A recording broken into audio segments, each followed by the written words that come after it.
শুধু দর্শক বন্ধু, আপনারা দেখছেন একে নিউজ বাংলা। আর এই মুহূর্তে উপস্থিত রয়েছি কলকাতা হাইকোর্ট।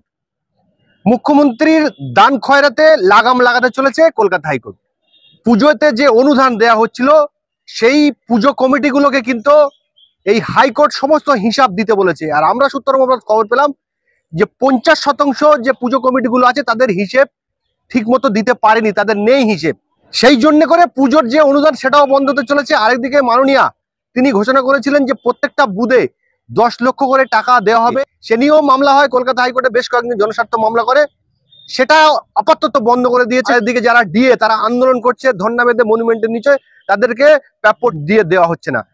আমরা এই সমস্ত বিষয়ে কথা বলে নেব। আমাদের সঙ্গে রয়েছেন কলকাতা হাইকোর্টের বিশিষ্ট অ্যাডভোকেট আশফাক আহমেদ সাহেব। দেখুন, সেকুলার ভারতবর্ষে সংবিধান যদি সব আমরা যদি সংবিধানকে মানি, তো সংবিধান বলছে স্টেট অলওয়েজ বি সেকুলার।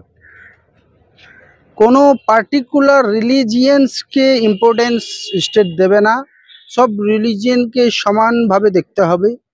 এই ক্ষেত্রে পার্টিকুলারলি রিলিজিয়াসের জন্য কোনো কিছু করা সংবিধানের সংবিধানের কোষ্ঠী পাথরে মোটেই ঠিক নয়।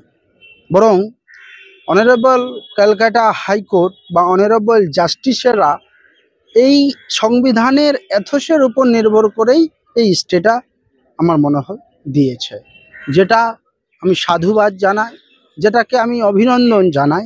আর আগামী দিনে ভারতবর্ষে এটা সাধারণ মানুষকেও ভেবে দেখতে হবে যে ধর্ম যে পালন করবে তার ধর্মের জিনিসগুলো সে তার মতন করে করবে।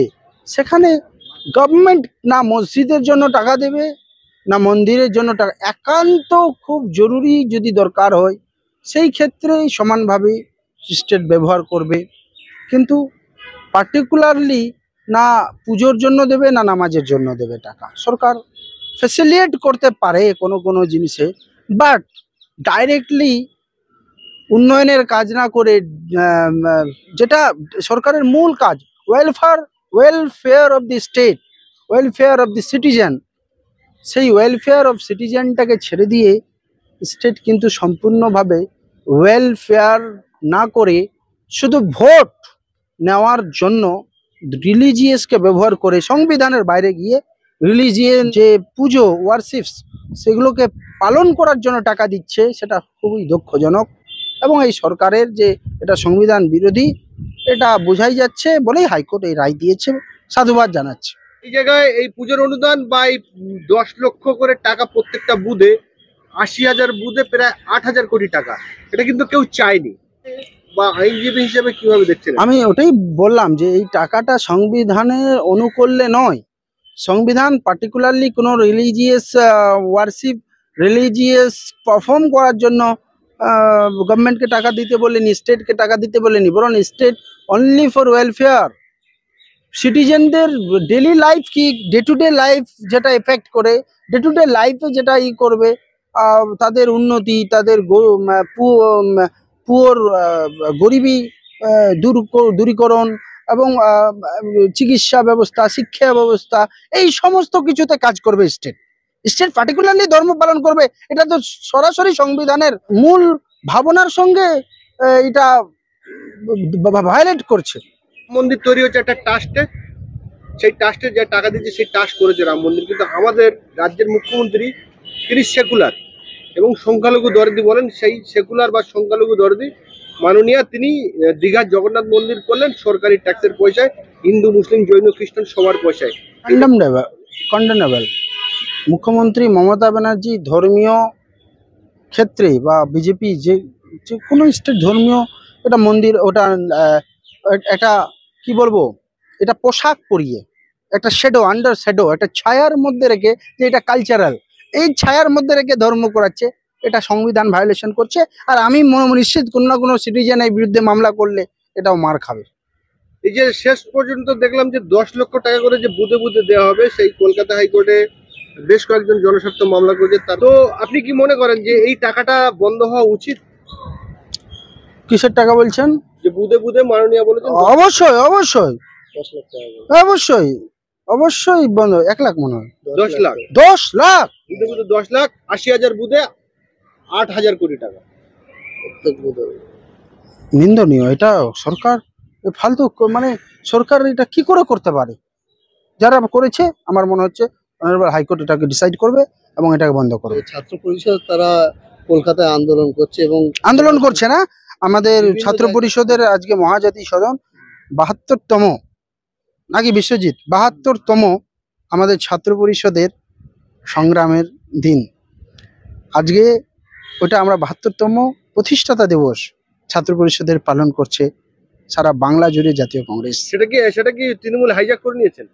তৃণমূল তো চোর, কপি পেস্ট। তৃণমূল কংগ্রেস, কংগ্রেস ছাড়া তো তৃণমূলের কিছু অস্তিত্ব নেই। আজকে বেশ কিছু জায়গায় কলেজে এই পরীক্ষা ছিল, সেই পরীক্ষা বন্ধ করে আজকের এই ছাত্রদের প্রোগ্রাম হচ্ছে। ক্যালকাটা ইউনিভার্সিটি সেই জায়গায় ব্যতিক্রম, তিনি বলছেন যে পরীক্ষা কোনো রকম বাতিল হবে না। কলেজের যিনি প্রিন্সিপাল আছে তাকে তৃণমূল থেকে ধমকি দেওয়া হচ্ছে, এটাকে কম দেওয়া দেখছে। ধমকি দেওয়া মোটেই ঠিক নয়। তৃণমূল সবসময় দেখলেন কি আলিয়াতে একটা ছাত্র আন্দোলন করছে, একটা অবজেকশন দিতে গেছিল, তাকে মেরেছে। এই তো তৃণমূলের পুলিশ, তৃণমূলের নেতা সব গুন্ডা মানুষের উপর অত্যাচার চালাচ্ছে।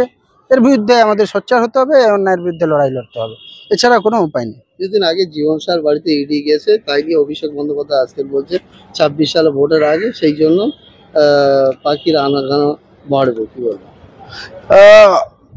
দেখুন, এখানে আমি কমেন্ট করতে চাইছি না এই কারণে যে ইডি বা সিবিআই তারা নিজের থেকে কোনো কাজ করে না, এটা নরেন্দ্র মোদীর মাধ্যমে কাজ করে।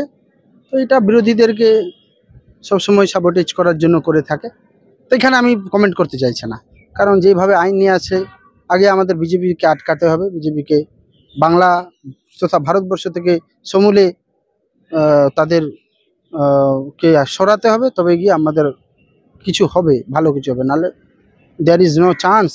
আপনি সহ বেশ কিছু তৃণমূল কংগ্রেস নেতা বা সমর্থক তারা তৃণমূলের সমালোচনা করেন, কিন্তু আমরা বর্তমানে শুনতে পাচ্ছি যে আপনাদের যে রাজ্য সভাপতি আছে শুভঙ্কর বাবু, তিনি তৃণমূলের সঙ্গে 26-এ বিধানসভায় জোট করার পক্ষে আছে বলে আমরা সূত্র মারফত। আমার তো জানা নেই, এখন পর্যন্ত বলেননি উনি। উনি বলেছেন 294টা সিটে আমরা লড়বো এককভাবে। তাহলে কি এককভাবে। বামেদের সঙ্গে বাম কংগ্রেসে বাম আইএসএফ এর সঙ্গে জোট হচ্ছে না? না, বাম- বাম- সেটা হাইকমান্ড ডিসাইড করবে, কিন্তু এখন পর্যন্ত আমরা সংগঠন দিয়ে আইএসএফ এর সঙ্গে তো হওয়ার সম্ভাবনা খুবই কম।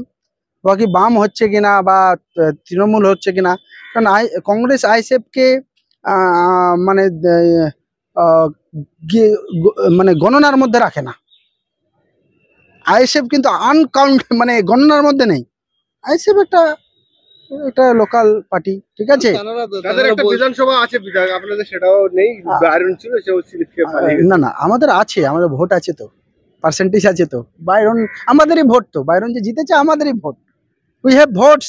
এবং আপনি যদি লোকসভা নির্বাচনে দেখেন তো আমরা মোটামুটি 12খানা সিট পেয়েছি, 12খানা লোকসভায়। হ্যাঁ, কোথায়? পশ্চিমবাংলায় লোকসভায় না, লোকসভার ভোটের নিরিখে আমরা 12খানা বিধানসভা পেয়েছি, আর একটা লোকসভা তো পেয়েছি। লোকসভা আছে না আমাদের হ্যাঁ। দক্ষিণ মালদা, এবং তার সঙ্গে 10খানা, প্রায় আমি ইমিডিয়েটলি হিসাবটা মনে পড়ছে না, প্রায় 10খানা আমরা সেকেন্ড পজিশনে ছিলাম।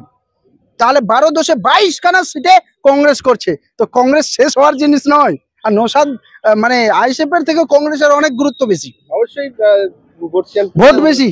অনেকে বলছেন যে এই যে ভোট যদি শেয়ারিং করা যায় সিট, তাহলে তো আরো ভালো হয় 26-এ তৃণমূল বিজেপিকে। কংগ্রেসকে একাই লড়তে হবে, একাই শক্তিশালী করতে হবে। তাহলে তৃণমূলের সাথে জোট হতে তৃণমূলের সঙ্গে জোট হবে কিনা এটা হাইকমান্ড ডিসাইড করবে। আপনি যথেষ্ট গুরুত্বপূর্ণ নেতা, আমরা দেখেছি আপনার পোস্টার লাগানো রয়েছে ধর্মতলার মনে হয়। দেখুন, বড় নেতা কিন্তু আমরা বলতে পারবো না যে আমি মনে করি আমি কোনো বড় নেতা নয়, আমি কর্মী, কংগ্রেসের একজন একনিষ্ঠ কর্মী। বাকি আমাদের একটা পিএসসি কমিটি আছে, পিইসি আছে, আমাদের সেন্ট্রাল সিডব্লিউসি আছে, এরা ডিসাইড করবে শেষ পর্যন্ত কি হবে। এখন পর্যন্ত instruction we are going to fight 294 seats in West Bengal.